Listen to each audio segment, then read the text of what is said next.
Madam Speaker, on this auspicious day of Vasant Panchami, I rise to present a budget for 2017-18. Spring is a season of optimism. I extend my warm greetings to everybody on this occasion.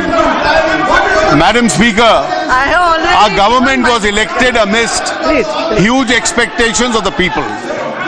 The underlying theme of countless expectations was good governance.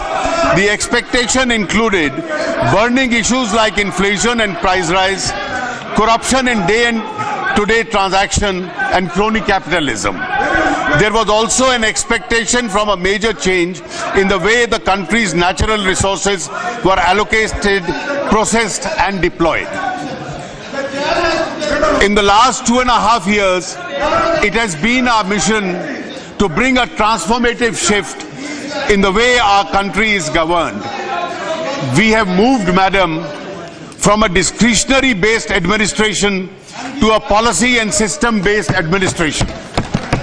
From favoritism to transparency and objectivity in decision-making.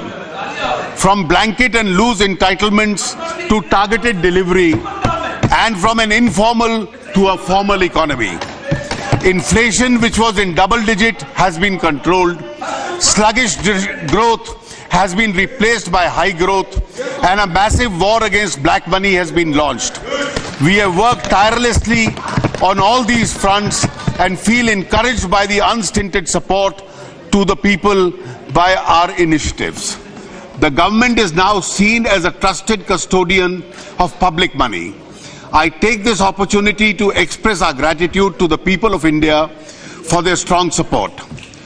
We shall continue to undertake many more measures to ensure that the fruits of growth reach the farmers, the workers, the poor, the scheduled caste and the scheduled tribes, women and other vulnerable sections of our society.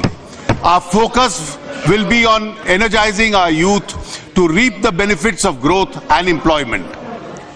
Madam Speaker, I am presenting this budget when the world economy faces considerable uncertainty in the aftermath of the major economic and political developments during the last 1 year.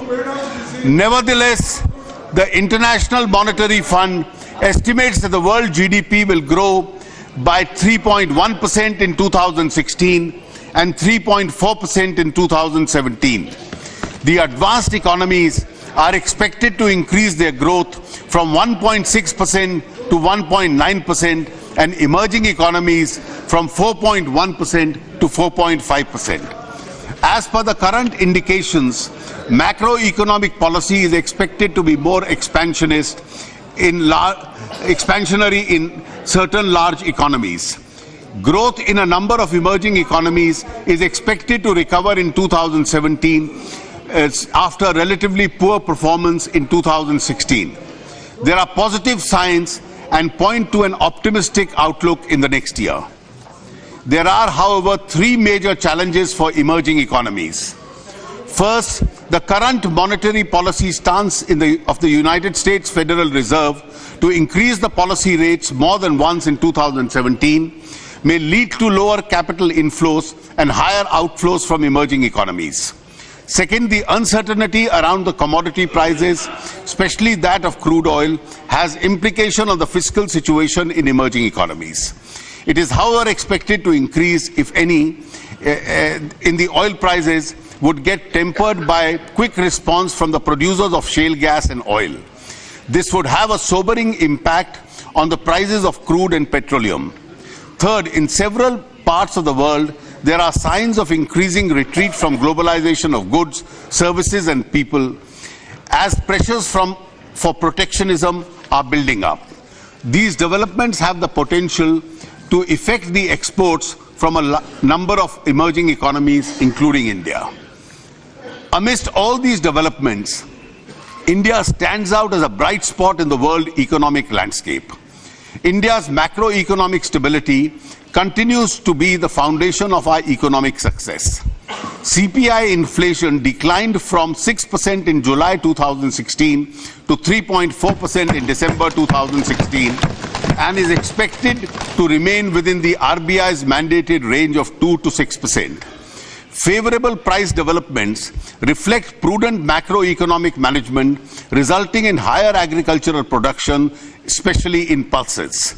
India's current account deficit declined from about 1% of the GDP last year to 0.3% of the GDP in the first half of 2016-17. Foreign direct investment increased from 1,07,000 crores in the first half of last year to 1,45,000 crores in the first half of 2016-17. This marks an increase of 36% despite 5% reduction in global FDI inflows. Foreign exchange reserves have reached $361 billion as on 20th January 2017, which represents a comfortable cover of about 12 months of imports.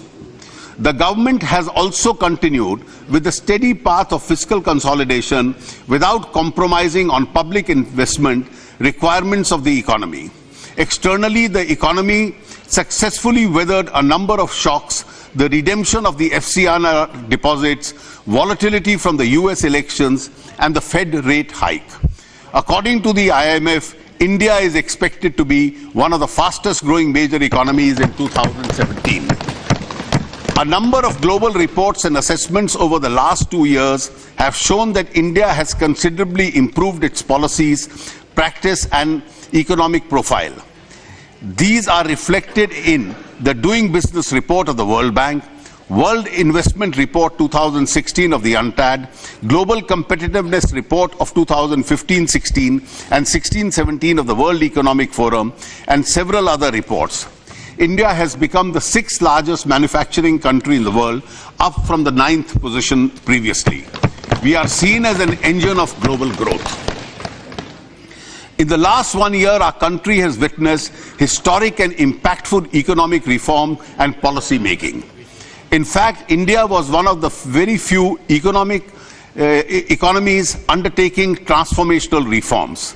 There are two tectonic policy initiatives, namely the passage of the Constitutional Amendment Bill for the GST and the progress for its implementation, and the demonetization of the high denomination bank notes. The advantages of the GST for our economy in terms of spurring growth, competitiveness, indirect tax simplification, greater transparency have already been extensively discussed in both houses of Parliament. I thank all members of both houses for having passed the Constitution Amendment unanimously. I also thank the state governments for resolving all the relevant issues in the GST Council.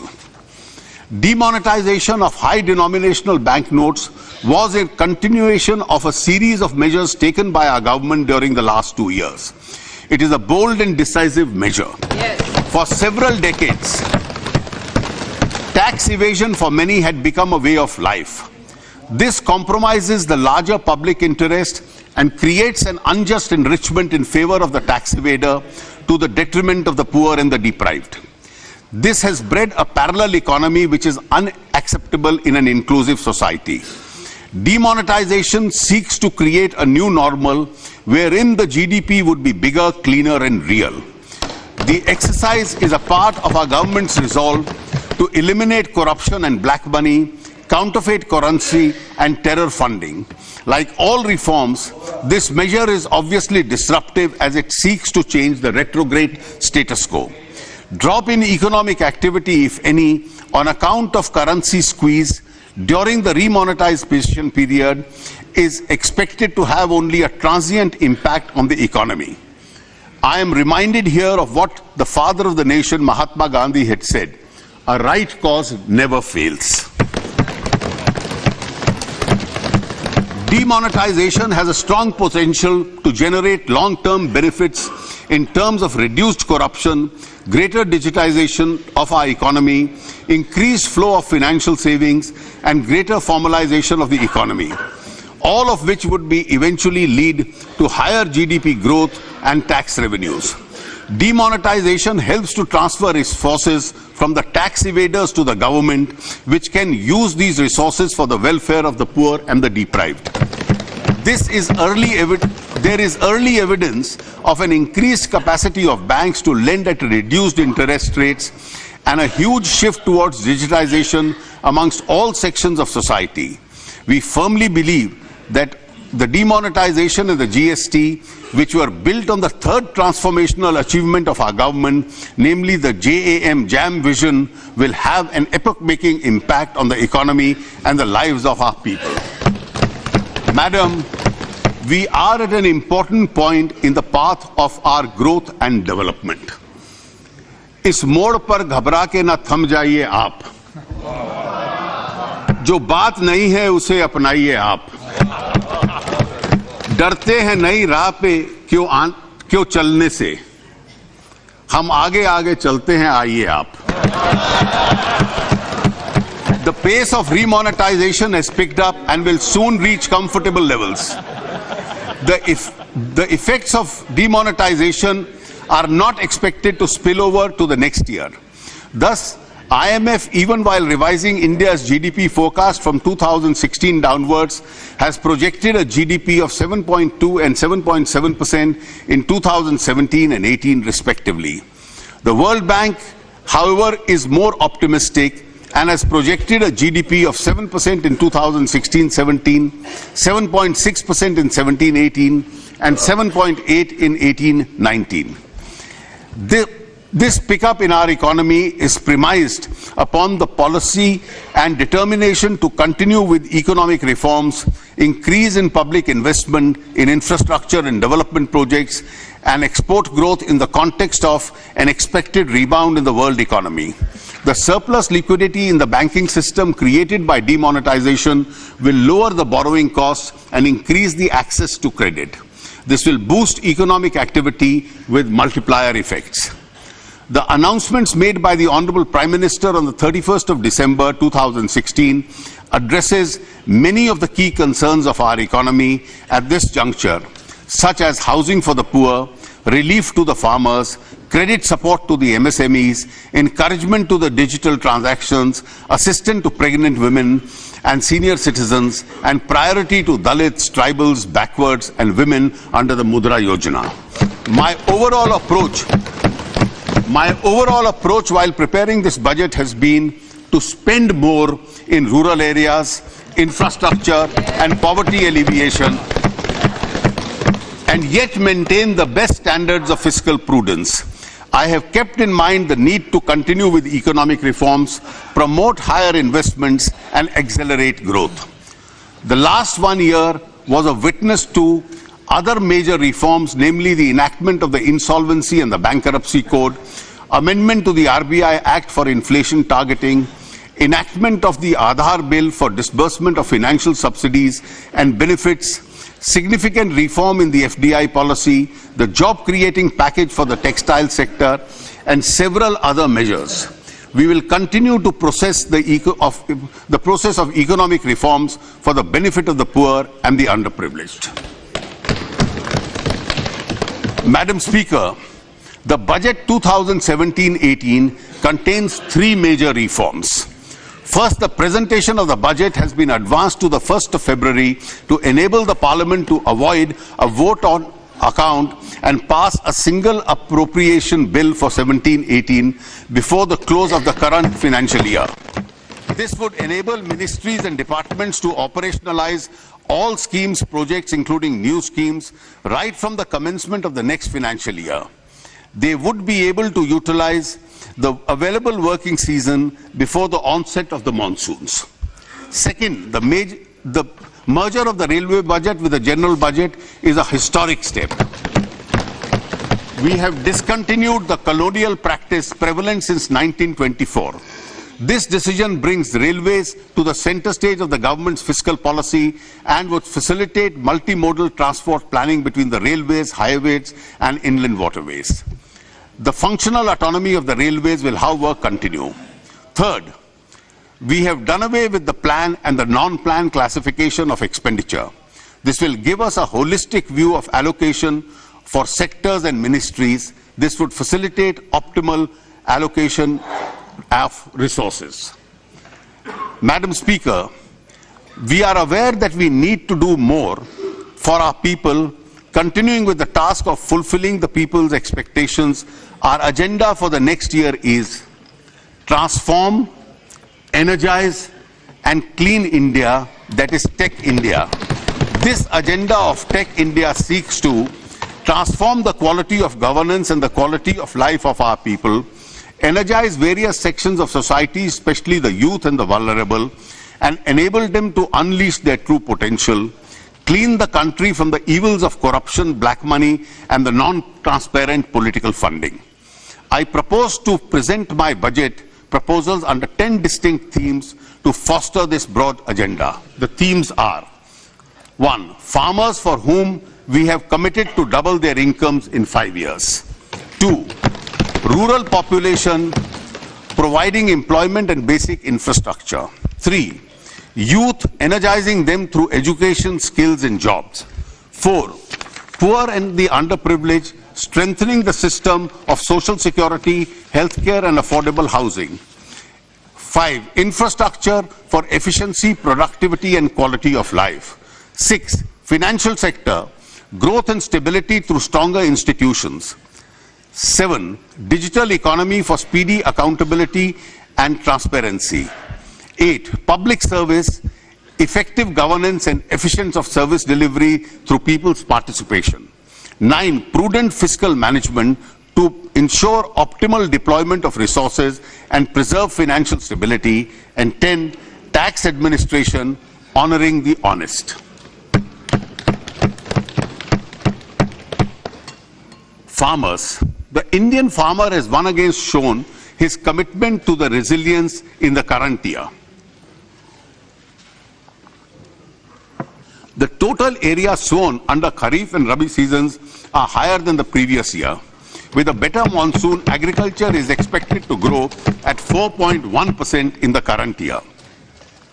In last year's budget speech, I focused on income security to farmers to double their income in 5 years. I had also announced a number of measures. We have taken more steps to enable farmers to increase their production and productivity and to deal with the post-harvest challenges.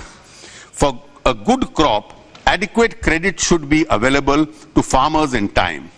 The target for agricultural credit in 2017 and 18 has been fixed at a record level of 10 lakh crores.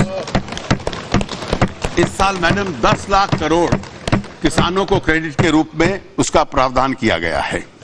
We will take special efforts to ensure adequate flow of credit to underserved areas, the eastern states and Jammu and Kashmir. The farmers will also benefit from the 60-day interest waiver announced by the Honorable Prime Minister in respect of their loans from the cooperative credit structure. About 40% of the small and marginal farmers avail credit from the cooperative structure. The primary agricultural societies at the end of the year, the primary societies at the end of the year act as a front end for the loan disbursements. We will support NABARD for computerization and integration of 63,000 functional PACs with core banking support and district cooperative banks. This will be done in 3 years at an estimated cost of 1,900 crores with financial participation from the state governments. This will ensure seamless flow of credit to the small and marginal farmers. At the same time, sowing farmers should feel secure against the natural calamities. The Fasal Bima Yojana launched by our government is a major step in that direction. The coverage of the scheme will be increased from 30% of the cropped area in 2016-17 to 40% in 2017-18 and 50% in 18-19. The budget provision of rupees 5,500 crores in the Yojana in budget estimate of 2016 was increased to rupees 13,240 crores in 16-17 to settle the arrear claims. I have proposed a sum of rupees 9,000 crores. The sum insured under the Yojana has been more than doubled from 69,000 crores in the Kharif 2015 to 1,41,625 crores in the Kharif of 2016. Issuance of soil health cards has gathered momentum. The real benefit to the farmers would be available only when the soil samples are tested, quality and nutritional levels of soil is known. The government will therefore set up a mini lab in the Krishi Vigyan Kendras to ensure 100% coverage for all 648 KVKs in the country. In addition to 100 mini labs will be set up by qualified local entrepreneurs, government will provide credit-linked subsidy to these entrepreneurs. A long-term irrigation fund has been set up in the NABARD. The Honorable Prime Minister has announced in addition to 20,000 crores as its corpus. This will take the corpus of this fund now to 40,000 crores. A dedicated micro irrigation fund will be set up by NABARD to achieve the goal of per drop more crop. The fund will have an initial corpus of rupees 5,000 crores. For the post-harvest phase, we will take steps to ensure that farmers to get better price for their produce in the markets. The coverage of the National Agricultural Market (NAM) will be expanded from the current 250 markets to 585 APMCs. Assistance up to a ceiling of 75 lakh rupees will be provided to every NAM market for establishment of cleaning, grading and packaging facility. This will lead to greater value addition of the farmers' produce. Market reforms will be undertaken and states would be urged to denotify perishables from the APMC. This will give an opportunity to the farmers to sell their produce and get a better price. We also propose to integrate farmers who grow fruits and vegetables with agro-processing units for a better price realization and reduction of post-harvest losses. A model law on contract farming would therefore be prepared and circulated amongst the states for adoption. Dairy is an important source of additional income on farmers. Availability of milk processing facility and other infrastructure will benefit the farmers through value addition. A number of milk processing units set up under the Operation Flood program have since become old and obsolete. A dairy processing infrastructure development fund would be created, set up by NABARD with a corpus of 8,000 crores over 3 years. Initially, the fund will start with a corpus of rupees 2,000 crores. Rural population.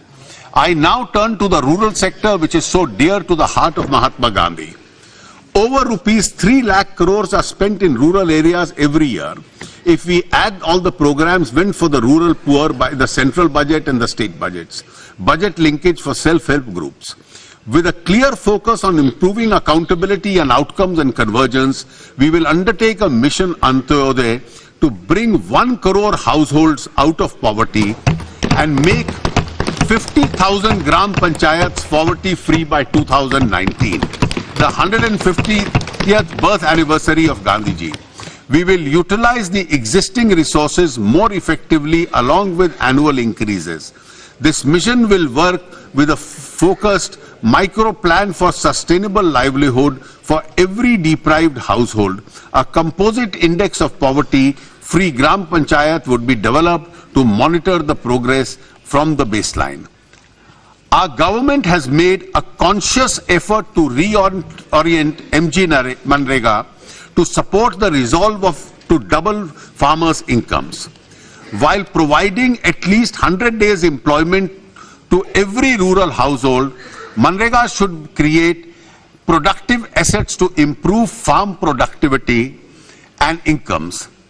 The target of 5 lakh ponds and 10 lakh composite pits announced in the last year budget from Manrega funds have been fully achieved. In fact, against 5 lakh ponds, it is expected that about 10 lakh farm ponds would be completed by March 2017.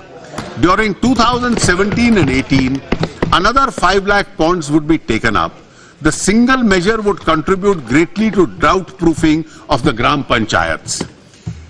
Participation of women in Manrega has increased to 55% from less than 48% in the past. Honorable members would be happy to note that in the budget provisions of 38,500 under Manrega in 2016-17, has now been increased to rupees 48,000 crores in 2017 and 18. This is the highest ever allocation for Manrega. 10,000 crore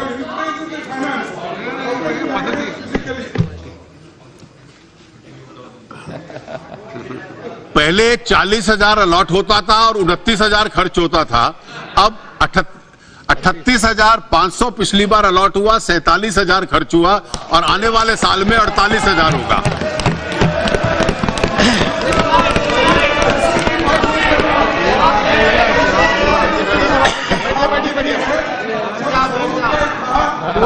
ये परंपरा नहीं है।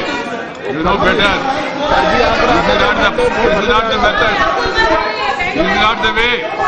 The initiative, madam, We are talking about the rural employment, not political unemployment.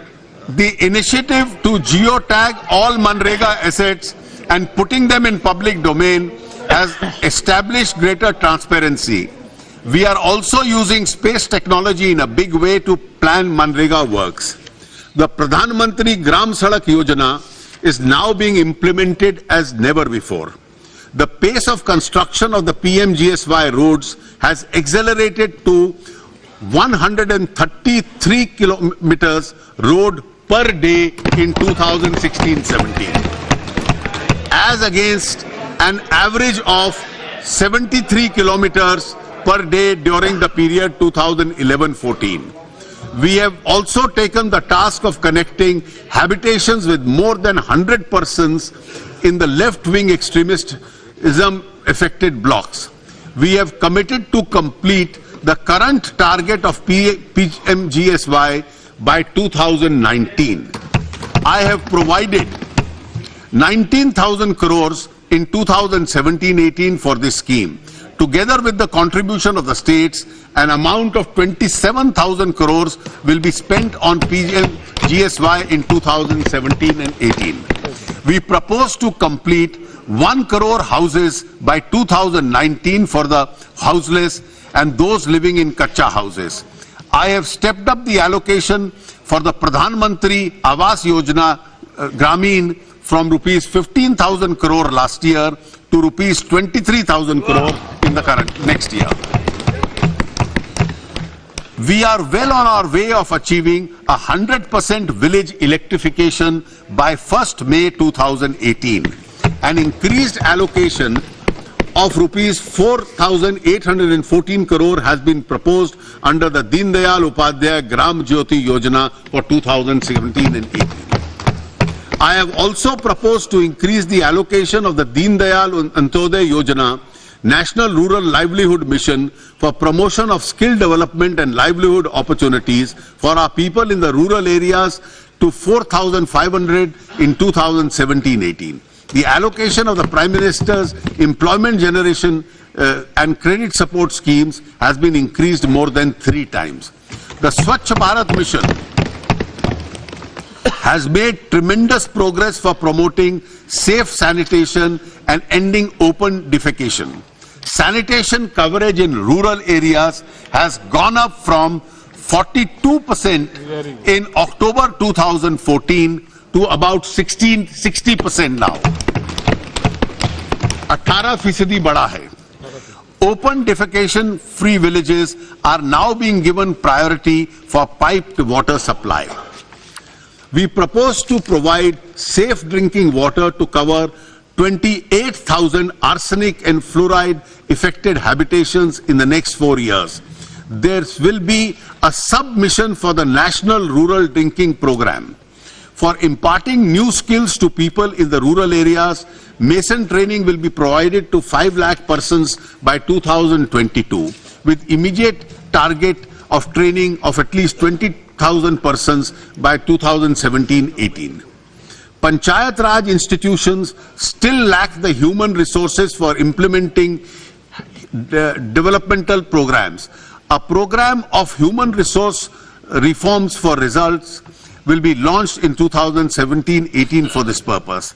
The government will continue to work closely with the farmers and the people in rural areas to improve the life and the environment.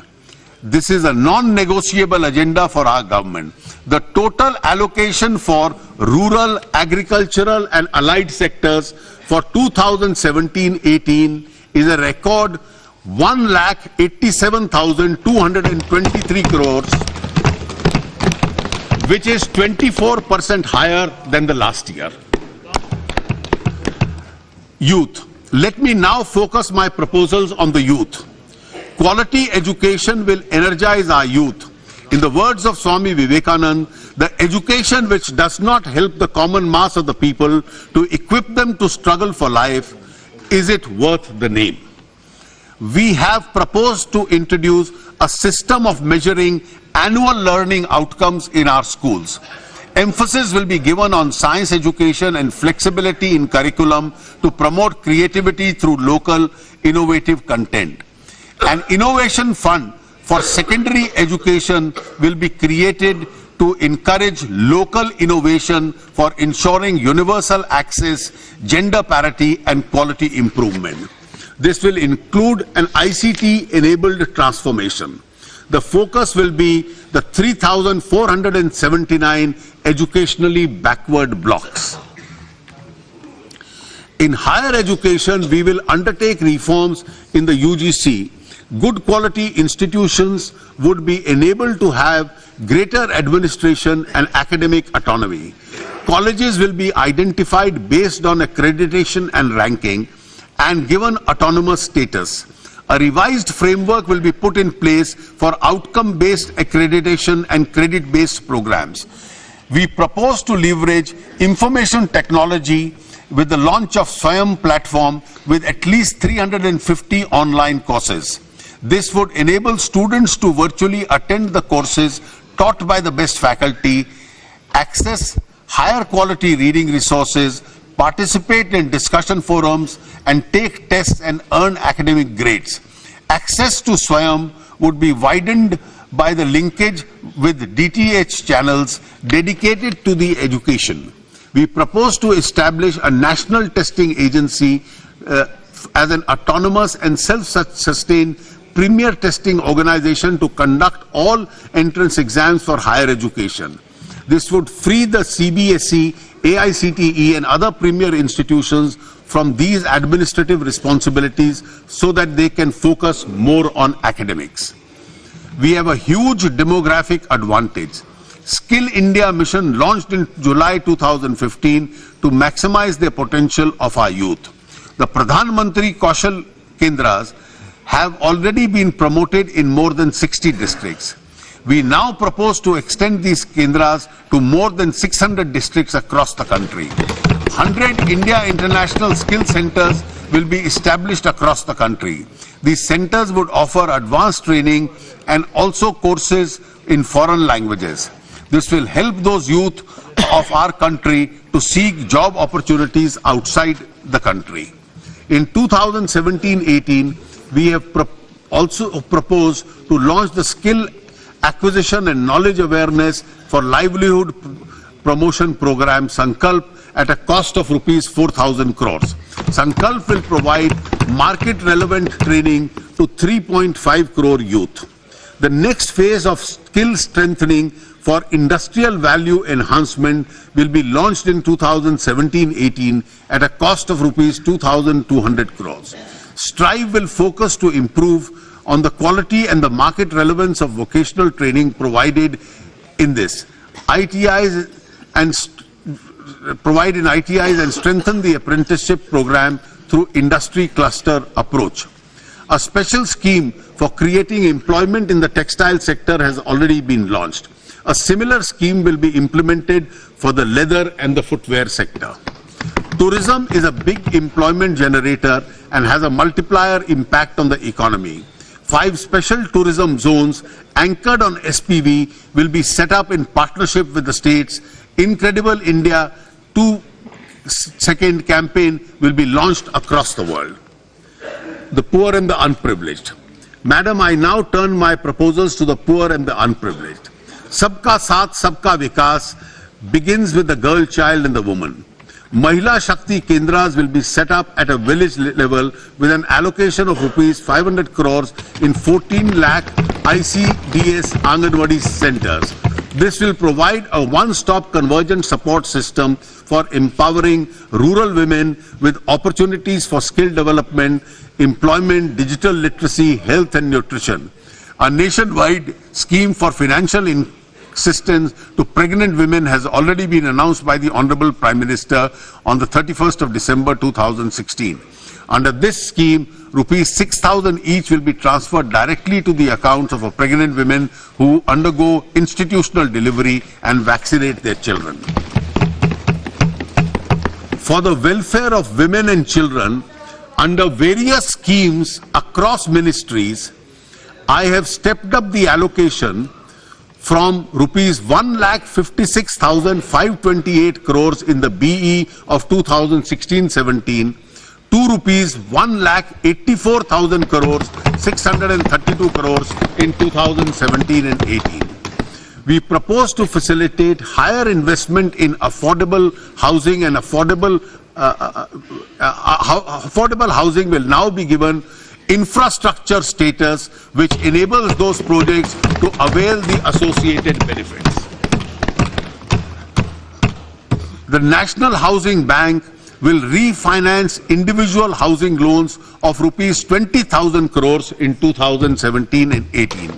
Thanks to the surplus liquidity created by demonetization, the banks have already started reducing their lending rates, including those for housing.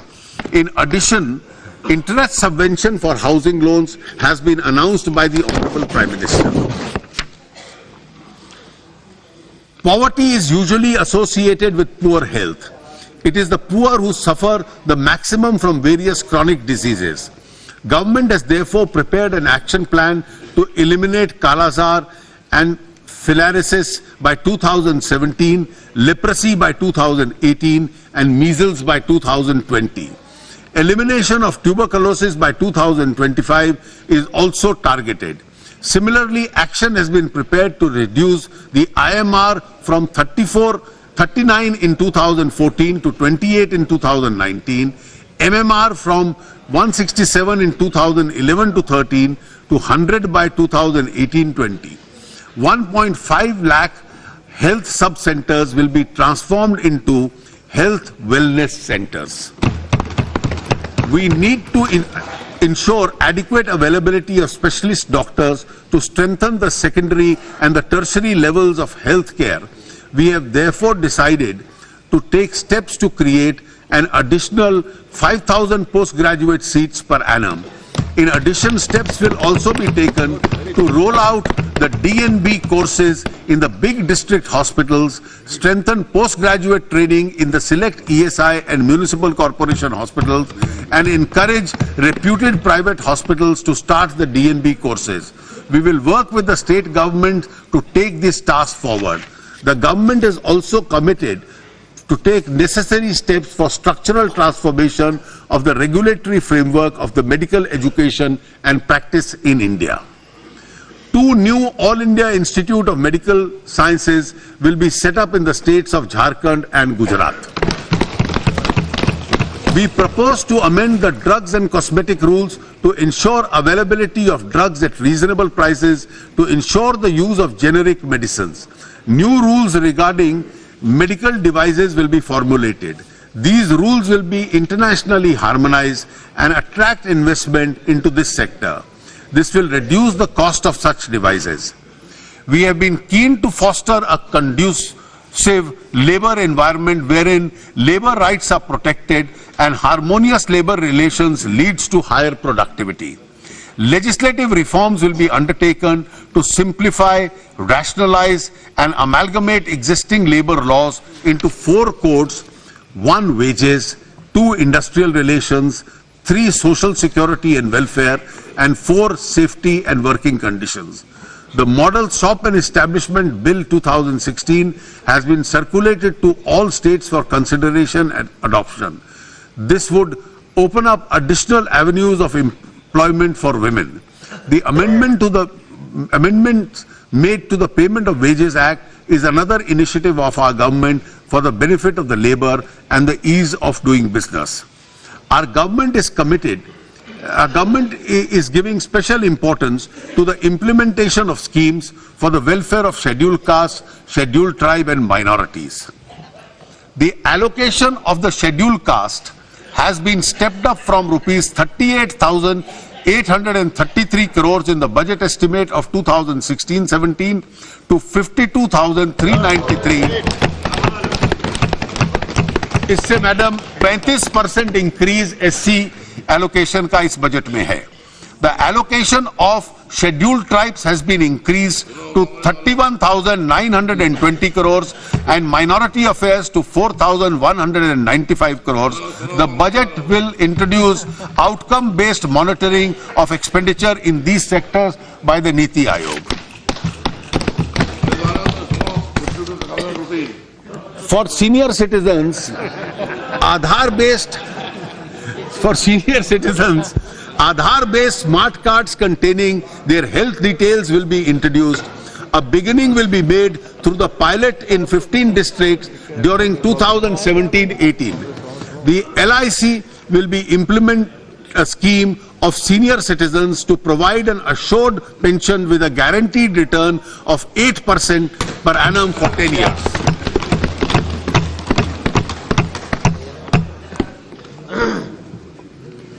The fifth component of the TEC agenda is infrastructure.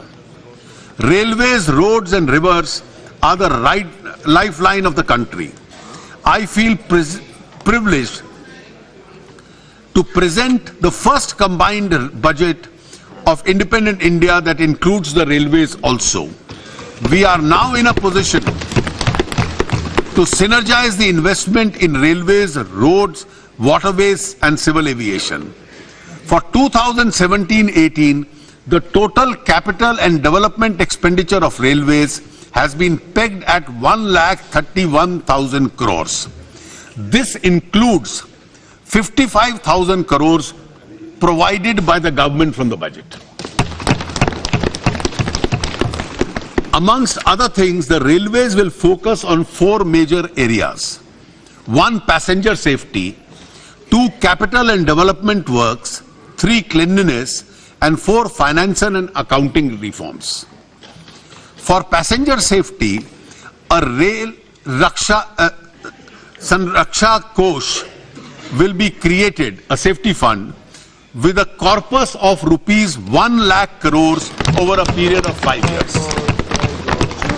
Besides seed capital from the government, the railways will arrange the balance from its own resource avenues and other sources.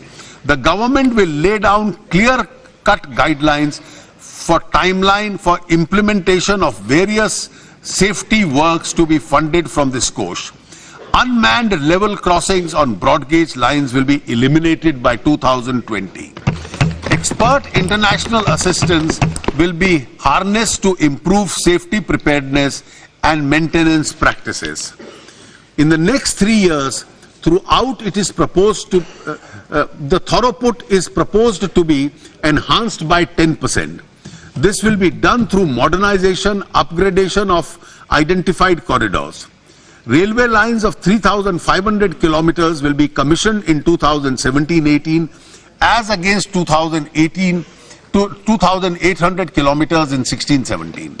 Steps will be taken to launch dedicated trains of tourism and pilgrimage. Railways have put up joint ventures with 9 state governments. 70 projects have been identified for construction and development. A beginning has been made with regard to the station redevelopment. At least 25 stations are expected to be awarded during 17-18 for station redevelopment. 500 stations will be made differently abled friendly by providing lifts and escalators. It is proposed to feed around 7,000 stations with solar power in the medium term. A beginning has already been made in 300 stations. Work will be taken up for 2,000 railway stations as a part of the 1,000 megawatt solar mission.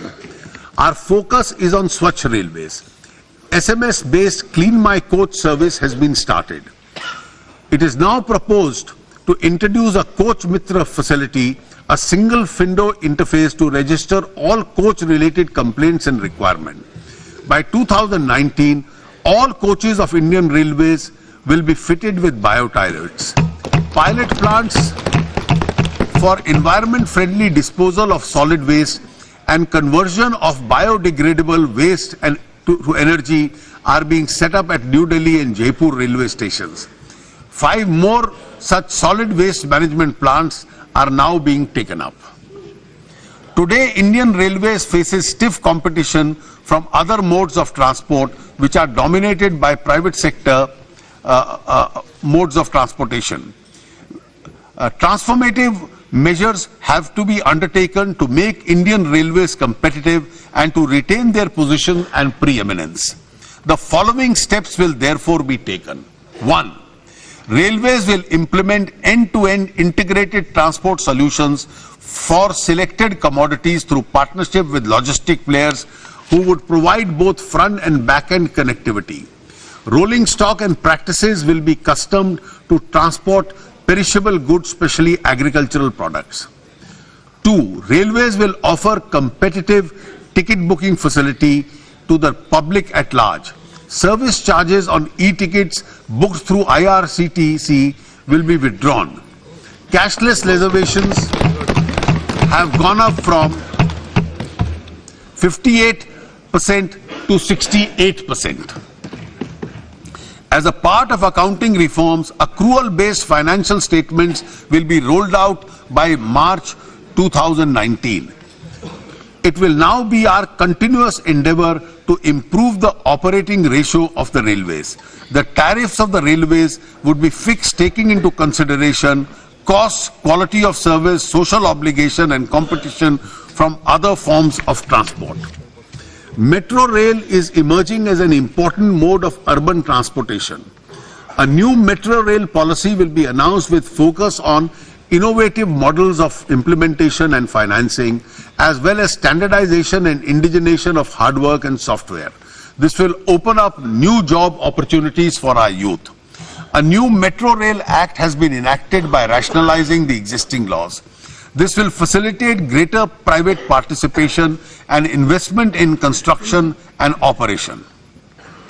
In the road sector, I have stepped up the budget allocation for the national highways from 57,676 crores in the BE of 16-17 to 64,000 crores in 2017-18. 2,000 kilometers of coastal connectivity roads have been identified for construction and development.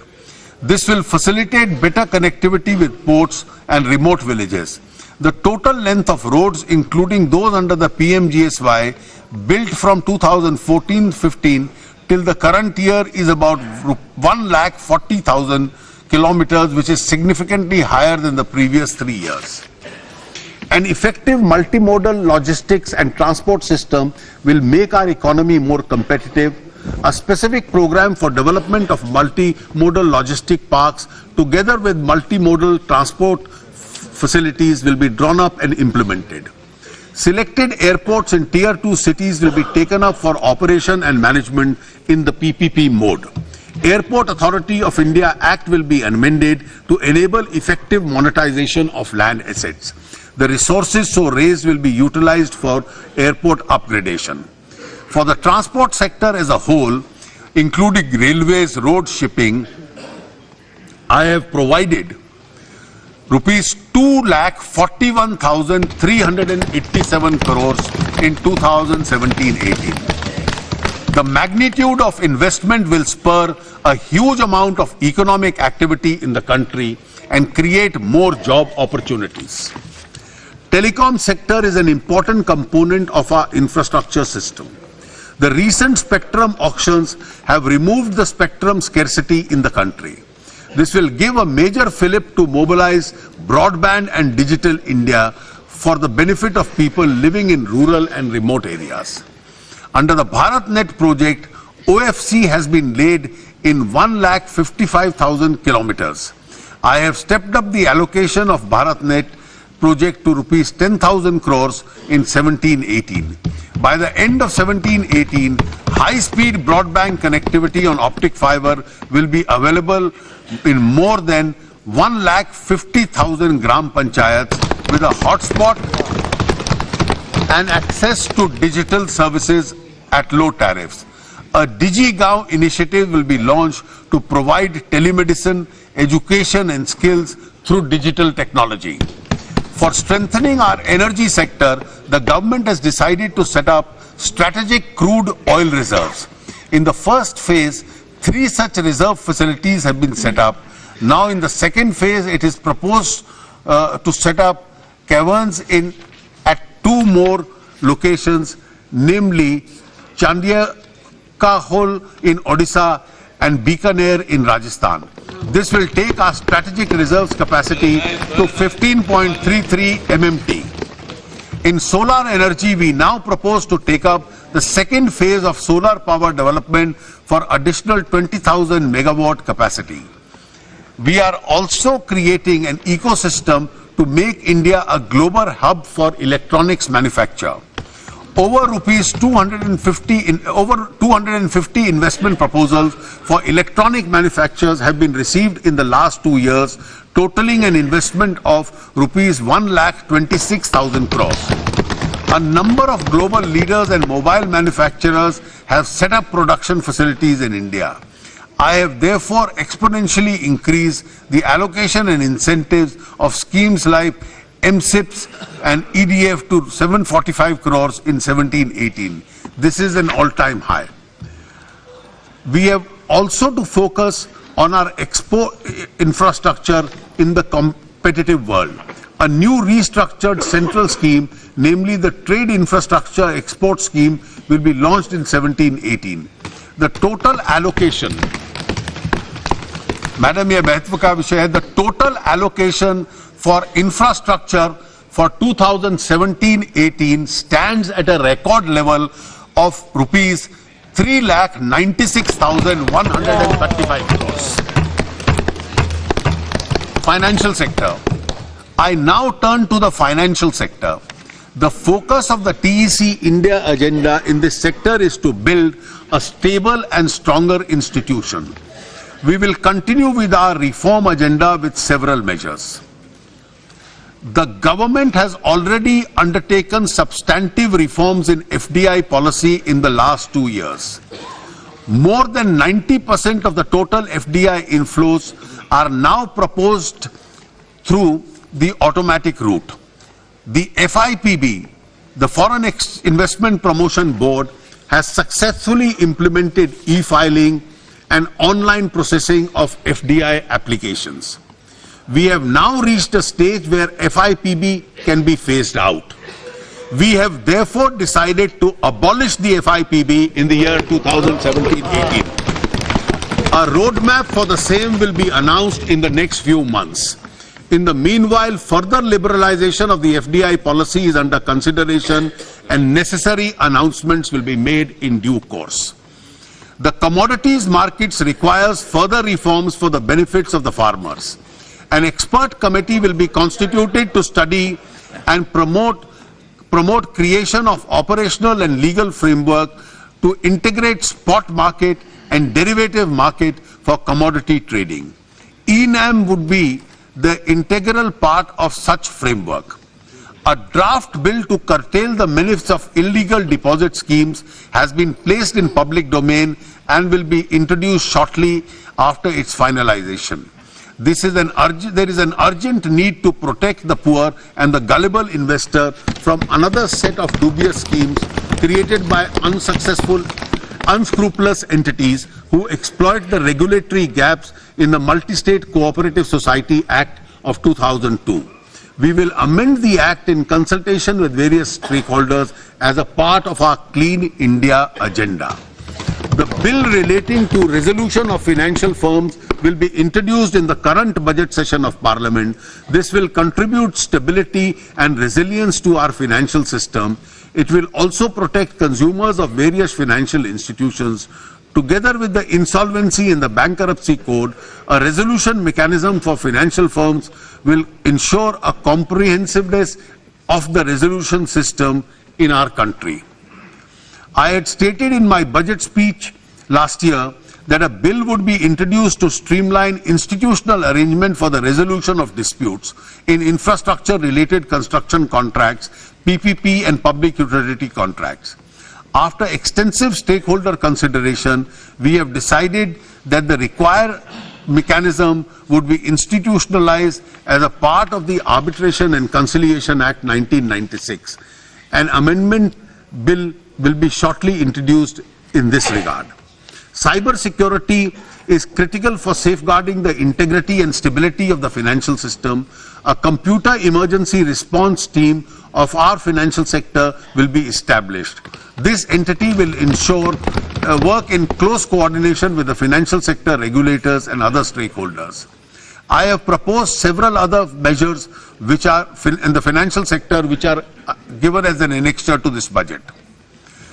Listing of public sector enterprises will foster public accountability and unlock the true value of these companies. The government will put in place a revised mechanism and procedure to ensure time-bound listing of identified CPSEs on the stock exchanges. The divestment policy announced by me in the last budget would continue. The shares of railway PSEs like IRCTC, IRFC and IRCON would be listed on various stock exchanges. We seek opportunities to strengthen our CPSEs through consolidation, merger and acquisition. By these methods, CPSEs can be integrated across the value chain of an industry. It will give them capacity to bear high risk avail economies of scale, take higher investment decisions and create more value for stakeholders. Possibilities of such restructuring are visible in the oil and gas sector. We propose to create an integrated public sector oil major which will be able to match the performance of the international and domestic private sector and oil and gas companies.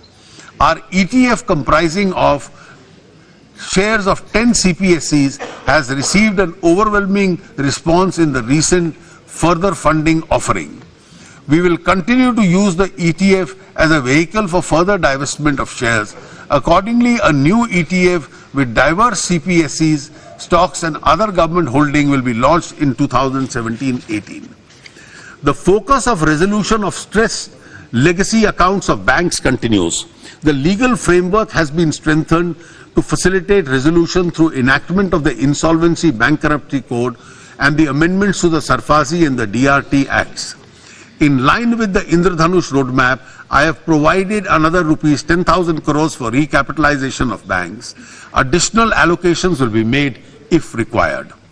Listing and trading of security receipts issued by securitization companies and a reconstruction company under the SARFAESI Act will be permitted in the SEBI registered stock exchanges.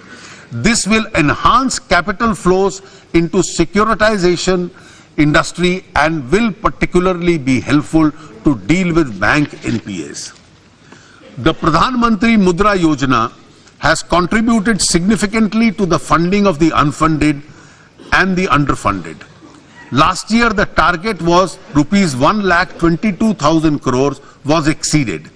For 2017-18, I now propose to double the lending target and set it up at rupees 2.44 lakh crores. Priority will be given to Dalits, tribals, backward minorities and women. The Stand Up India scheme will be launched by the government in April to support Dalit, tribal and women entrepreneurs to set up greenfield enterprises and job creators. Over 16,000 new enterprises have come up through this scheme in activities as diverse as food processing, garments, diagnostic centers, etc. Promotion of digital economy is an integral part of government strategy to clean up the system and weed out corruption and black money. It has a transformational impact in terms of greater formalization of our economy and mainstreaming of our financial system into the banking system. This in turn is expected to energize private investment in the country through lower cost of credit. India is now at the cusp of a massive digital revolution. A shift to digital platform has huge benefits to the common man. The earlier initiative of our government to promote financial inclusion and JAM Trinity were important precursors to our current push for digital transactions. Already there is evidence of an increased digital transaction.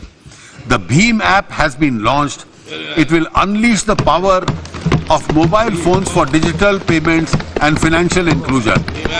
125 lakh people have adopted the BHIM app so far. The government will launch 2 new schemes to promote the use of BHIM. These are referral bonus schemes for individual and a cashback scheme for merchants.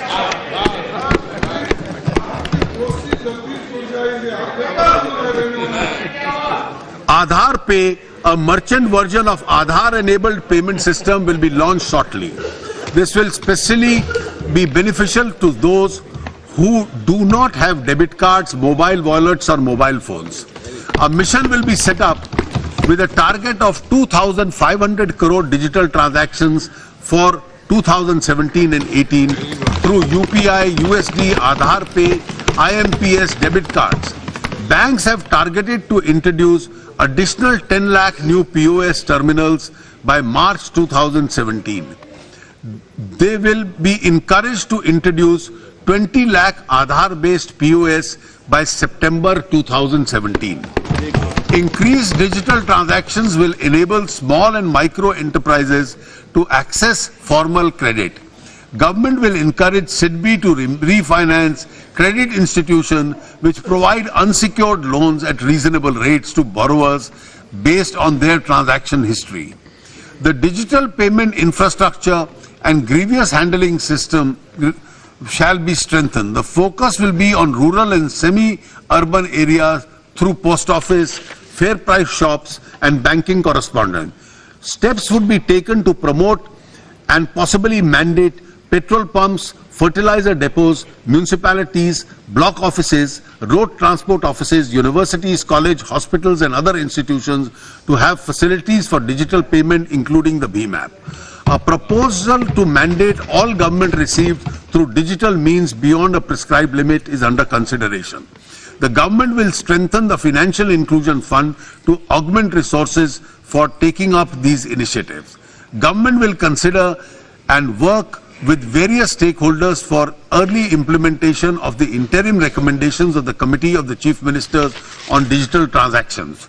The Committee on Digital Payments, constituted by the Department of Economic Affairs, has recommended structural reforms in the payment and ecosystem, including amendments to the Payment and Settlements System Act 2007. Government will undertake a comprehensive review of this Act and bring about an appropriate amendment. To begin with, it is proposed to create a payment regulatory board in the Reserve Bank of India by replacing the existing Board of Regulation and Supervision of the Payment and Settlement Systems. Necessary amendments are proposed to this effect in the Finance Bill 2017. As we move faster towards the path of digital transaction and check payment, we need to ensure that payees of dishonored checks are able to realize their payments. Therefore, government is considering the option of amending the Negotiable Instruments Act suitably. I now turn to public service. Our focus here is on effective government and efficient service delivery. We have made a strong beginning with regard to the direct benefit transfer to the LPG and the kerosene consumers. Chandigarh and 8 districts of Haryana have become kerosene free. 84 government schemes have been boarded on the DBT platform. The government's e-marketplace, which is now functional for procurement of goods and services, has been selected as one of the winners of the South Asian Procurement Innovation Awards of the World Bank. Our citizens in far-flung regions of the country find it difficult to obtain passports and redress passport-related grievances. we have decided to utilize the head post office as a front office for rendering passport service. Our defense forces keep the country safe from both external and internal threats. A centralized defense travel system has now been developed through which travel tickets can be booked online by our soldiers and officers. They do not have to face the hassle of standing in a queue with the railway warrant. A comprehensive web-based interactive pension distribution system for defense pensioners will be established. This system will receive pension proposals and make payments centrally. This will reduce the grievance of the defense pensioners. At present, our citizens, especially those belonging to the poor and unprivileged society, go through cumbersome procedures of government recruitment. There are multiplicity of agencies and examinations. We therefore propose to introduce a system of registration and a two-tier system of examination. Over the years, the number of tribunals have multiplied with overlapping functions. We propose to rationalize the number of tribunals by merging tribunals wherever appropriate. In the recent past, there have been instances of big-time offenders. And Madam, this is an important announcement. In the recent past, there have been instances of big-time offenders, including economic offenders, fleeing the country to escape the reach of law. We have to ensure that the law is allowed to take its course. Government is therefore considering introduction of legislative changes and even a new law to confiscate the assets of such persons located within the country till they submit to the jurisdiction of the appropriate legal forum. Needless to say, all necessary constitutional safeguards will be followed in this regard. Our government will continue to remain committed to improve the standards of public service and transparent governance. Service to the people was a lifelong commitment of the father of the nation, Mahatma Gandhi. As we approach the 150th birth anniversary of the Mahatma, we will take steps to celebrate it in a befitting manner. A high-level committee under the chairmanship of the Prime Minister is proposed to be set up for the same. We also will commemorate a centenary year of the Champaran Satyagraha this year. Government of India will support the government of Gujarat to commemorate the 100 years of the Sabarmati Ashram in 2017 in a befitting manner. 200 years ago, in 1817, a valiant uprising of the soldiers led by Bakshi Jagabandhu took place in Khordha of Orissa. We will commemorate the same appropriately. I now turn to the fiscal situation in the country in the context of the budget 2017-18. The total expenditure of the budget 2017-18 has been placed at rupees 21,47,000 crores. With the abolition of the planned non-planned classification of expenditure, the focus is now on revenue and capital expenditure. I have stepped up the allocation of capital expenditure by 25.4% over the previous year. This will have a multiplier effect and lead to higher growth. The total resources being transferred to the states and the union territories with legislature is rupees 4.11 lakh crores as against 3.6 lakh crores in the BE of 2016-17. Details of allocations for important sectors and schemes and transfer resources to the states are given in an annexure to my speech. I have made a provision of rupees 3,000 crores under the Department of Economic Affairs to implement various budget announcements and other new schemes for 2017-18. For defense expenditure, excluding pensions, I have provided, I repeat, for defense expenditure excluding pensions, I have provided a sum of rupees 2,74,114 crores, including 86,488 crores for defense capital. I have increased the allocation for scientific ministries to rupees 37,435 crores in 2017-18. For the first time, a consolidated outcome budget covering all ministry departments is being laid along with other budget documents. This will improve the accountability of the government expenditure. The FRBM Review Committee has given its report recently. The committee has done an elaborate exercise and has recommended that sustainable debt path must be the principal macroeconomic anchor of our fiscal policy. The committee has favored a debt to GDP of 60% for the general government by 2023, consisting 40% for the central government and 20% for the state governments. Within the framework, the committee has derived and recommended 3% fiscal deficit for the next 3 years. The committee has also provided for an escape clauses for deviations up to 0.5% of the GDP from the stipulated fiscal deficit target. Amongst the triggers for taking recourse to these escape clauses, the committee has included far-reaching structural reforms in the economy with an unanticipated fiscal implication as one of the factors. Although there is a strong case now to invoke this escape clause, I am refraining from doing so. The report of the committee will be carefully examined and appropriate decision taken in due course. Nevertheless, I take note of the fiscal deficit roadmap of 3% recommended by the committee for the next 3 years.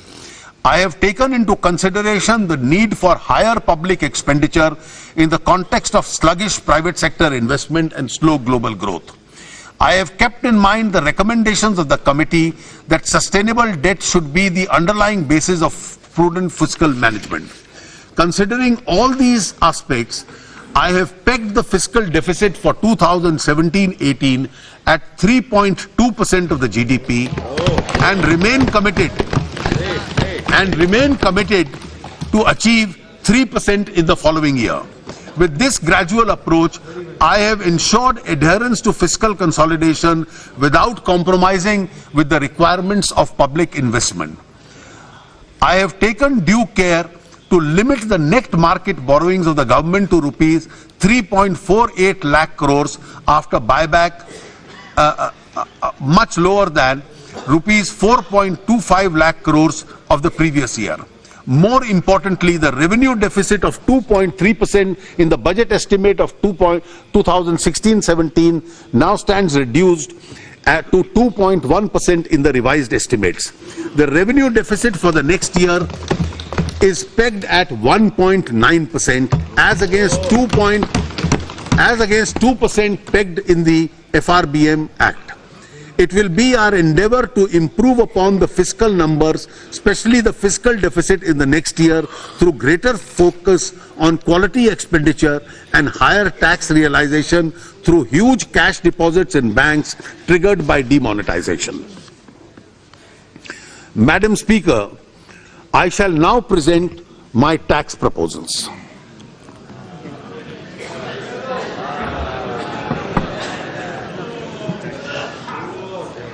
India's tax to GDP ratio is very low, and the proportion of direct tax to indirect tax is not optimal from a point of view of social justice. I place before you certain data to indicate that our direct tax collection is not commensurate with the income and expenditure pattern of Indian economy. As against an estimated 4.2 crore people engaged in the organized sector employment, the number of individuals filing returns for salary income is only rupees 1.74 crores. As against 5.6 crore informal sector enterprises and firms doing business in India, the number of returns filed in this category are only 1.81 crores. Out of 13.94 lakh companies registered up to 31st March 2014, 5.97 companies have filed their return for assessment year 2016-17. Of 5.97 lakh companies which have filed their return for assessment year 2016-17, as many as 2.76 lakh companies show losses or zero income. 2.85 lakh companies have shown profit before tax less than 1 crores. 28,667 companies have shown profit between 1 to 10 crores, and only 7,781 companies have shown profit before tax more than 10 crores. Now individuals. From amongst 3.7 crore individuals who filed tax returns in the year 2015-16, 99 lakhs showed income below the exemption limit of 2.5 lakhs. 1.95 crore show income between 2.5 lakhs to 5 lakhs. 52 lakhs show income between 5 lakhs to 10 lakhs, and only 24 lakh people show income above 10 lakhs. Thus, out of 76 lakh individual assessee who declare income above 5 lakh, 56 lakhs are in the salaried class. यानी 76 लाख लोग 5 लाख से अधिक income disclose करते हैं साल की, जिसमें से 56 लाख वेतनभोगी हैं, बाकी सिर्फ 20 लाख हैं व्यापार, व्यवसाय, प्रोफेशनल सब मिला के. The number of people showing income more than 50 lakhs in the entire country is only 1.72 lakhs. We contrast this that in the last 5 years, more than 1.25 crore cars have been sold.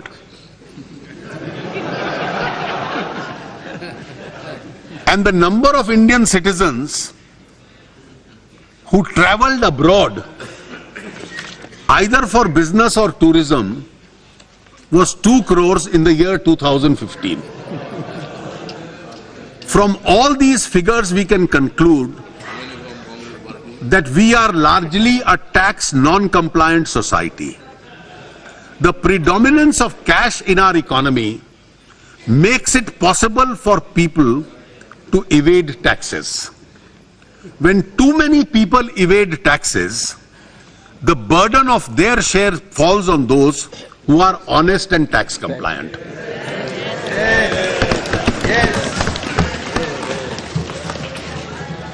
After demonetization,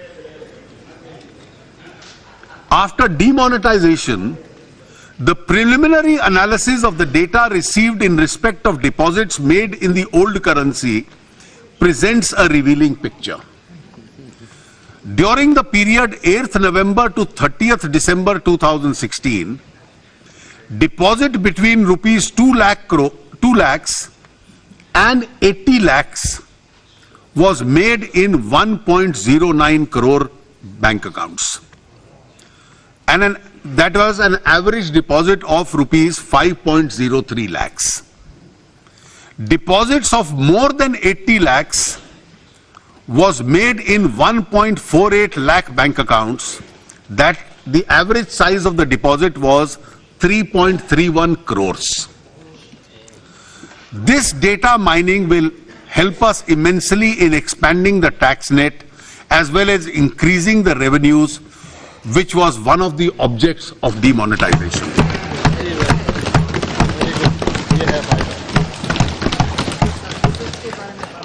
Madam Speaker, one of our main priorities of our government is to eliminate black money component from the economy. We are committed to make our taxation rates reasonable, our tax administration more fair, and expand the tax base of the country. This approach will change the color of money. नई दुनिया है, नया दौर है, नई है उमंग. नई दुनिया है, नया दौर है, नई है उमंग. कुछ थे पहले के तरीके तो कुछ हैं आज के रंग ढंग. रोशनी आके अंधेरों से जो टकराई है, काले धन को भी बदलना पड़ा आज अपना रंग।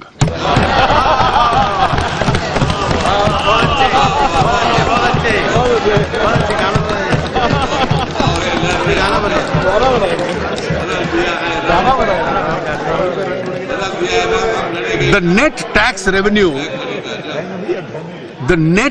revenue of 2013-14 was 11.38 lakh crores.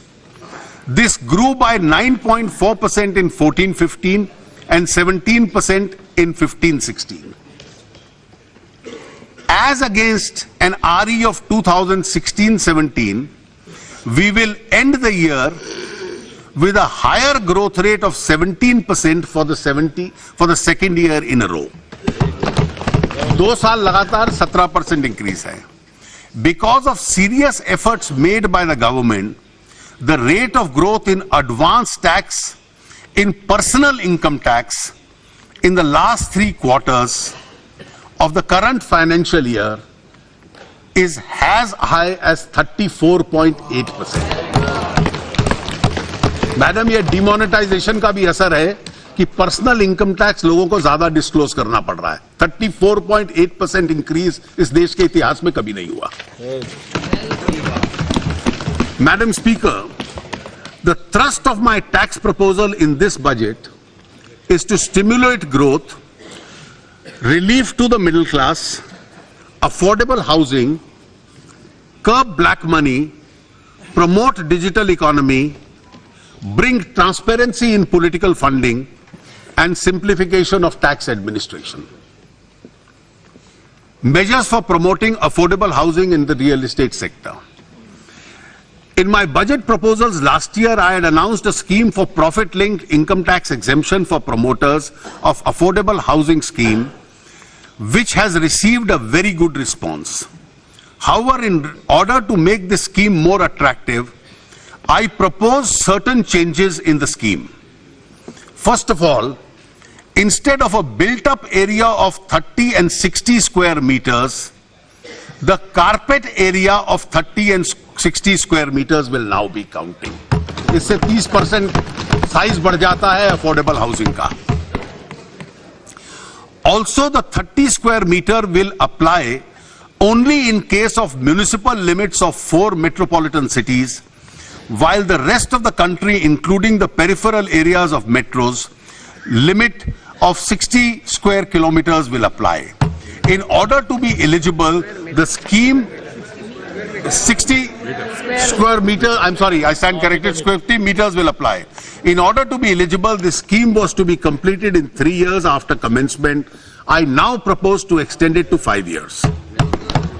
At present, the houses which are unoccupied after getting a completion certificate are subject to tax at a notional rental income. For builders for whom constructed buildings are stock in trade, I propose to apply this rule only after 1 year at the end of the year when the completion certificate is received, so that they can get some breathing time for liquidating their inventory. We also propose to make a number of changes in the capital gain tax provision in respect of land and building. The holding period for considering gain from immovable property will be in the long term is 3 years. This is now proposed to be reduced to 2 years. After the base year for indexation is now proposed to be shifted from 1/4/81 to 1/4/2001 for all classes of assets, including immovable property. This move will significantly reduce the capital gains tax liability while encouraging mobility of assets. We also plan to extend the basket of financial instruments to which the capital gains can be invested without payment of tax. For joint development agreements signed by the development of property, the liability to pay capital gains tax will arise only in the year the project is completed. The new state capital for the state of Andhra Pradesh is being constructed by an innovative land pooling mechanism without use of the Land Acquisition Act. I propose to exempt capital gains tax persons holding land from 2/6/14, the date on which the state of Andhra was reorganized and whose land is pooled for the creation of capital city under the government scheme. A concessional withholding rate of 5% is being charged on interest earned by foreign entities in the external commercial borrowings or in the bonds in government securities. This concession is available till 30th June 2017. I propose to extend it till 30th June 2020. This benefit is also extended to the rupee denominated masala bonds. The government gave income tax exemption to startups with certain conditions last year. For the purpose of carrying forward losses in respect of such startups with conditions, continuous holding of 51% of voting rights has been relaxed, subject to the condition that holding of original promoters continues. Also, the profit-linked deduction available to startups for 3 years out of 5 years is now being changed to 3 years out of 7 years. Minimum alternative tax is at present levied on advance tax. There is a strong demand for abolition of MAT. Although the plan for phasing out exemptions will kick in from 1/4/2017, the full benefit of revenue out of the phase out will be available to government only after 7 to 10 years, when all those who are already availing exemptions at present complete their period of availment. Therefore, it is not practice to remove MAT at present. However, in order to allow companies to use MAT credit in future, I propose to allow a carry forward of MAT for a period of 15 years instead of 10 years at present. In my budget proposals of 2015, I had announced that I would bring down corporate rate down to 25% gradually.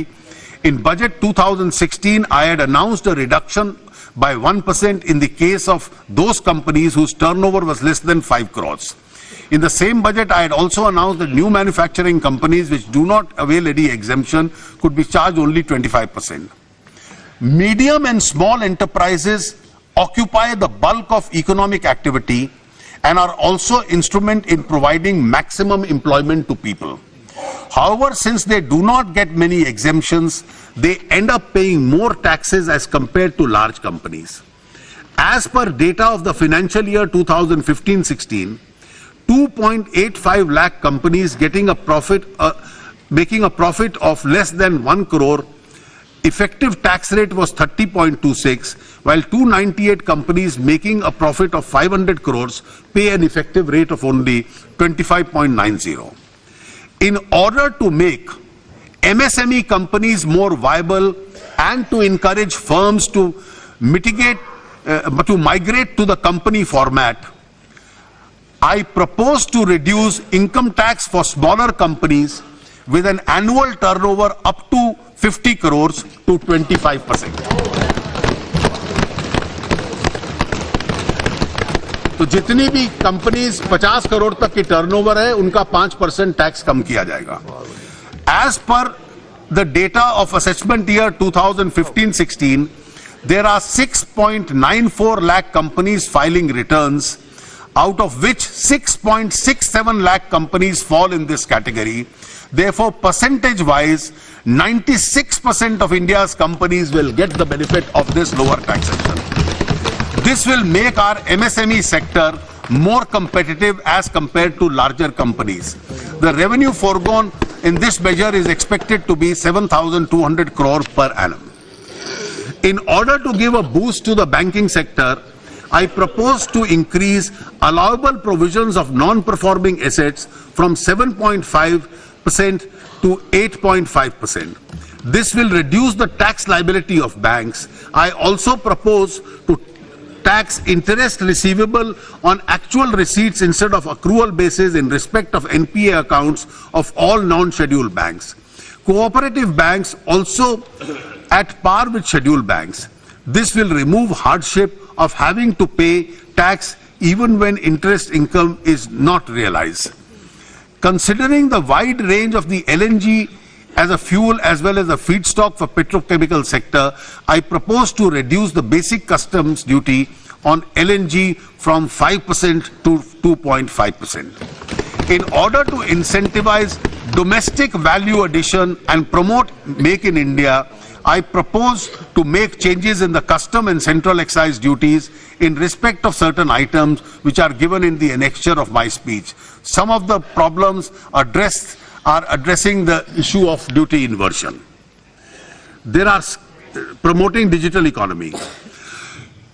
Taxation for small and medium taxpayers whose turnover is up to rupees 2 crores. At present, 8% of their turnover is counted as presumptive income. I propose to make this 6% in respect of a turnover which is received by non-cash means. The benefits will also be applicable for transactions undertaken in the current year also. I propose to limit the cash expenditure allowable as deduction both for revenue as well as capital expenditure to 10,000 rupees. Similarly, the limit of cash donation which can be received by a charitable trust is being reduced from rupees 10,000 to 2,000. The special investigating team set up by the government for black money has suggested no transaction above 5 lakhs, The special investigative team set up by the government for black money has suggested that no transaction above rupees 3 lakhs should be permitted in cash. The government has decided to accept this suggestion. Suitable amendment in the Income Tax Act is proposed in the Finance Bill for enforcing this decision.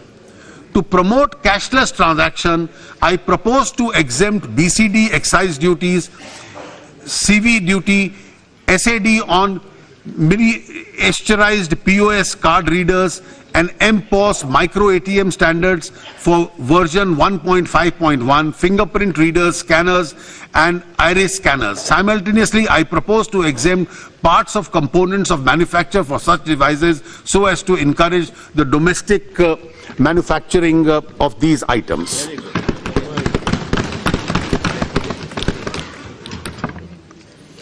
My next item, Madam, concerns all of us. It deals with transparency in political funding. India is the world's largest democracy. Political parties are essential ingredient of a multi-party democracy. Even 70 years after independence, the country has not been able to evolve a transparent method of funding political parties, which is vital to the system of free and fair elections. An attempt was made in the past by amending the provisions of Representation of People's Act, the Companies Act and the Income Tax Act to incentivize donations to individual partnership firms, HUF and companies to political parties. Both the donor and the donee were granted exemption from payment of tax if the accounts were transparently maintained and returns were filed with the competent authorities. Additionally, a list of donors who contributed more than rupees 2,000 to any party in cash or check was required to be maintained. 20,000 by who donated 20,000 to any party in cash or check was to be maintained. The situation has only marginally improved since these provisions were brought into force. Political parties continue to receive most of their funds through anonymous donations, which are shown in cash. An effort, therefore, requires to be made to cleanse the system of political funding in India. Donors have also expressed reluctance in donating by check and other transparent methods, as it would disclose their identity and entail adverse consequences. I therefore propose the following system as an effort to cleanse the system of funding of political parties. A. In accordance with the suggestion made by the Election Commission, the maximum amount of cash donation that a political party can receive will be 2,000 from any one source.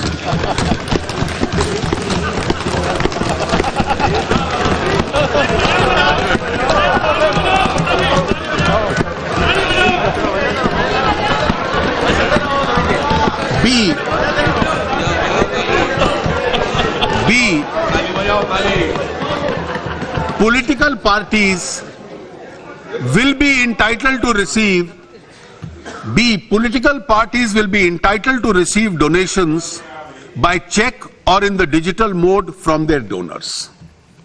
C, an additional step, as an additional step, an amendment is being proposed to the Reserve Bank of India Act to enable the issuance of electoral bonds in accordance with a scheme that the Government of India would frame in this regard. Under this scheme, a donor could purchase bonds from authorized banks against checks and digital payment only. These would be redeemable only in the designated account of a registered political party. These bonds will be redeemable within a prescribed time from the issuance of the bond.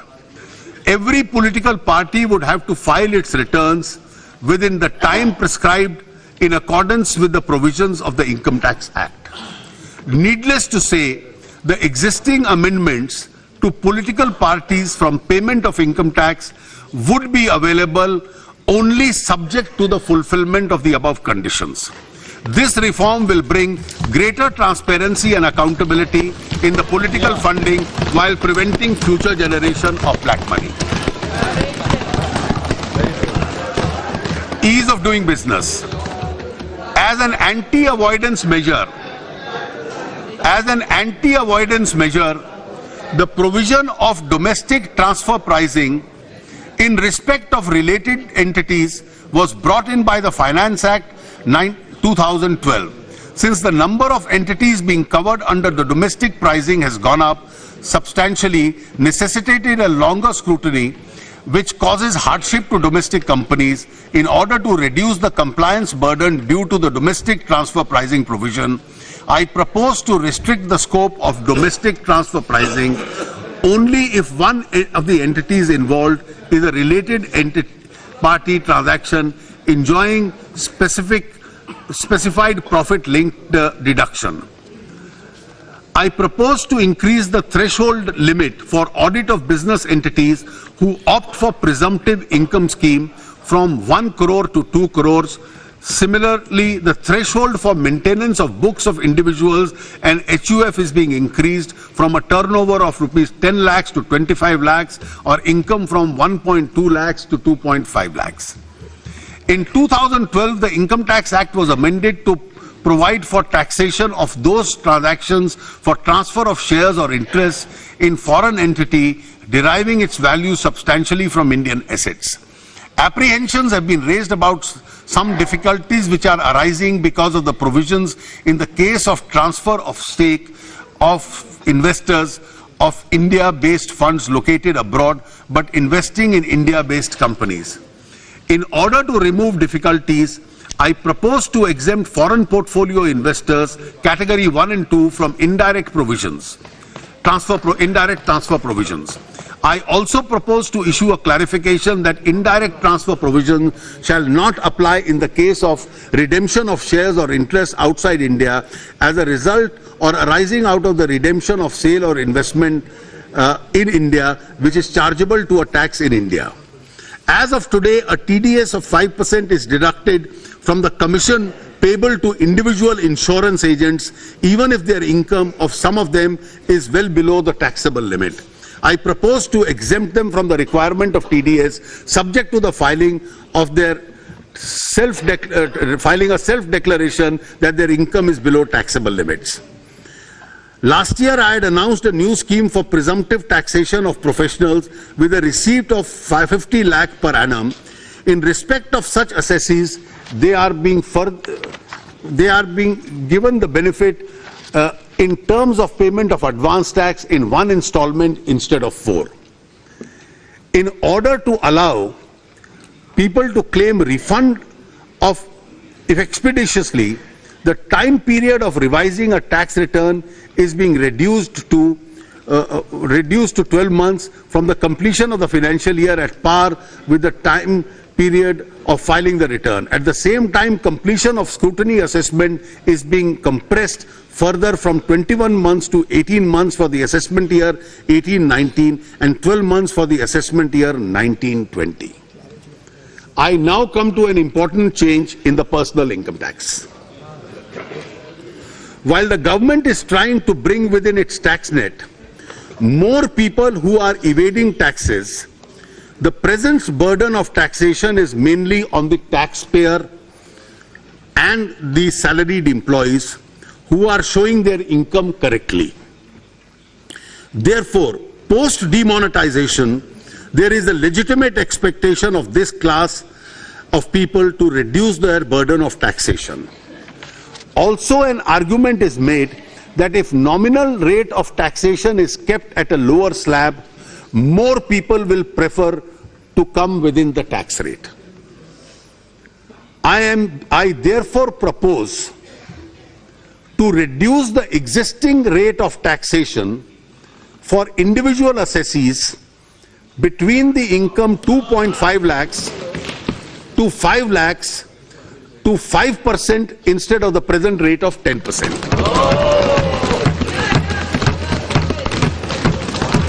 This would reduce the tax liability of all persons below rupees 5 lakhs income either to zero with a rebate or 50% of their existing liability. In order not to have any duplication of benefit, the existing benefit of rebate available to the same group of beneficiaries being reduced to 2,500 available only if to the assessees with income up to 3.5 lakhs. The combined effect of both these measures will mean that there would be a zero tax liability for a person getting income up to 3 lakh rupees and a tax liability of only 2,500 for people with an income of 3 to 3.5 lakhs. If limit of rupees 1.5 lakhs under section 80C investment is used fully, tax would be zero for people with an income up to rupees 4.5 lakhs. While taxation liability of people with income up to 5 lakhs is being reduced to half, all other categories of taxpayers in the subsequent brackets will also get a uniform benefit of 12,500 per person. The total amount of tax foregone on this account of measure is therefore 15,500 crores. In order to make good some loss of revenue on account of this relief, I propose to levy a surcharge of 10% of tax payable on this category of individual whose annual taxable income is between 50 lakhs and 1 crore. The existing surcharge of 15% on people earning more than 1 crore will continue. This is likely to give me an additional revenue of rupees 2,700 crores. In order to expand the tax net,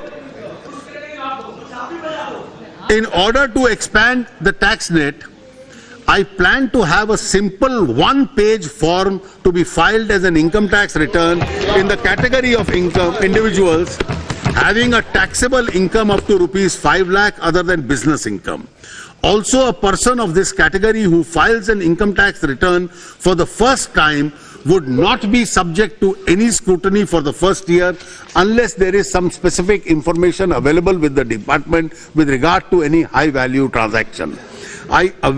I appeal to all citizens of India to contribute to national building by making a small payment of 5% of tax if their income falls in the lowest slab of 2.5%, 2 lakhs to rupees 5 lakhs.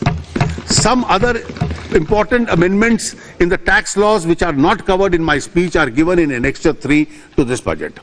There has been a substantial progress towards ushering the GST by far the biggest tax reform since independence.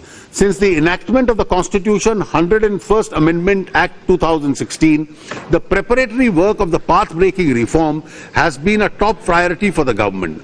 In this context, several teams of officers, both of the state and the Central Board of Excise and Customs, have been working tirelessly to give finishing touches to the model GST law and the rules and other details.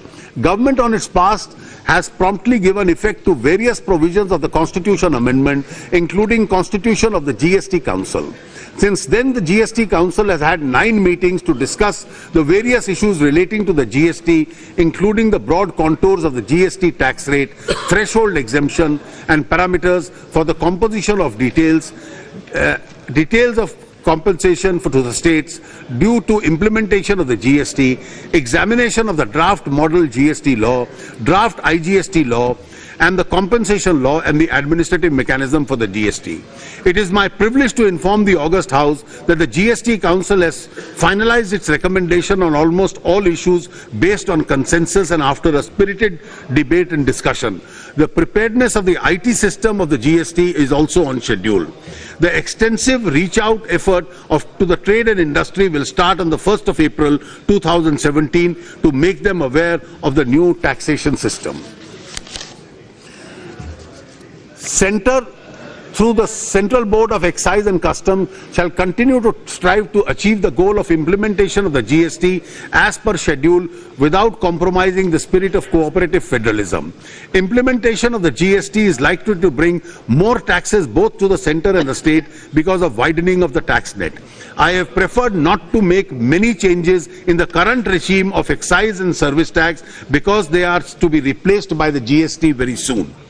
In the annual conclave of tax officers called Rajastha Gyana Sangam, held in June 2016, the Prime Minister had expressed his desire to bring reforms in the tax administration in the approach of RAPID, which stands for Revenue Accountability, Probity, Information and Digitization. This approach precisely reflects the strategy of the tax department, which it has now formulated. For revenue considerations always remain the focus of the revenue department, we are trying to bring the maximum use of information technology to remove the human contact with the assessee as well as to plug tax avoidance. We will try and minimize our efforts for e-assessments we will try and maximize our efforts for e-assessment in the coming year. We are also using a lot of data mining capability both in-house and outsourced. We plan to enforce greater accountability on the officers of the tax department for specific acts of commission and omission. I would like to assure that the honest tax compliant would be treated with dignity and courtesy. Madam, my tax proposals for the exemptions would result in a loss of rupees 22,700 crores, but after counting the revenue gain of rupees 2,700 crores for additional resource mobilization, the net revenue loss in direct tax could be 20,000 crores. There is no significant loss or gain on account of my indirect tax proposals. Madam Speaker, I have outlined in the budget proposals under an overarching agenda, transform, energize and clean India. Our emphasis will now be on implementing all these proposals for the benefit of farmers and the poor and the underprivileged sections of our society. Madam Speaker, it is said, when my aim is right, when my goal is in sight, the winds favor me and I fly. There is no other day which is more appropriate for this than today. With these words, Madam, I commend the budget to this Honourable House.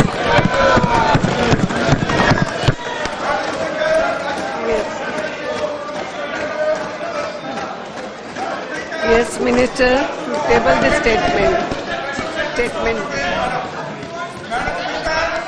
Item number 2. Yes. Lay the table. Statement.